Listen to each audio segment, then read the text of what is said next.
Yeah, I guess it comes down to the fact that procurement is not uniform. It's not uniform across different organizations, in terms of how people see the world. Some people very much look at the world as direct versus indirect. Some people very much have a very specific category strategy. Some people are talking about going beyond categories and looking at the world in a slightly different way. I think that must present some pretty unique challenges for you in the sense that the way a procurement organization is set up is so different in different organizations. And the level of maturity is going to be quite different. Clearly, the type of clients you're dealing with have probably got a fairly mature setup, I would imagine, in most instances.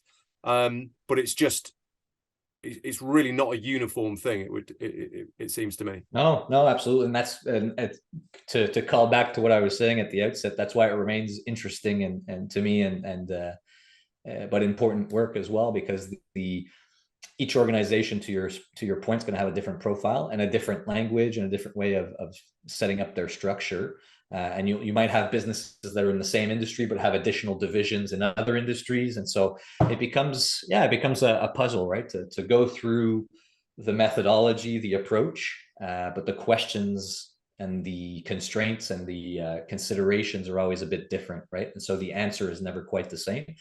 So on that point, I'd say be careful to anybody listening of falling into the best practices trap, right? Because yes, there are best practices up to a certain level of granularity, but then when you try to apply those best practices to your business, there's always going to be nuances and there's always going to be considerations that are unique to your context.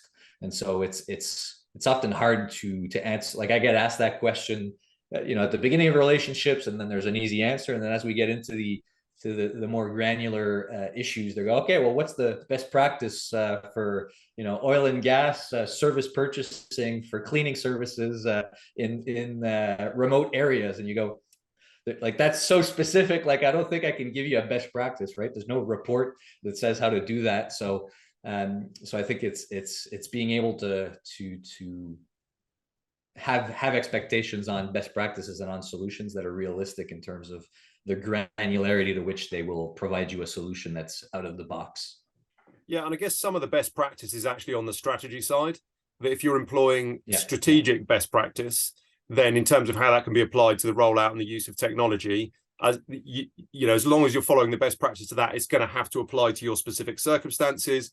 Maybe that follows some kind of 80-20 rule where, kind of 80% of the best practice is going to apply, but there's 20% that's going to be company specific, or maybe more if it's like a really specialist mining company that does something quite unique, for example. So and I like to think of it as guiding principles, right? So like go gather the best practices that you see that are more generic, come back and say, okay, well, what is our priority? What are our guiding principles for when we'll have to take trade-off decisions? So are we going to prioritize user adoption or benefit realization? Because often those are at odds, right? So what's the priority there? If I have to roll out the most complex module to get the most benefit, that's not going to help my user adoption, right? So am I better to start with something that's a bit more simple, but that's not going to have the same amount of benefits? That's always a conversation I run into, right? So being clear on how you're going to address trade-off decisions as you meet issues is something that I think is more valuable than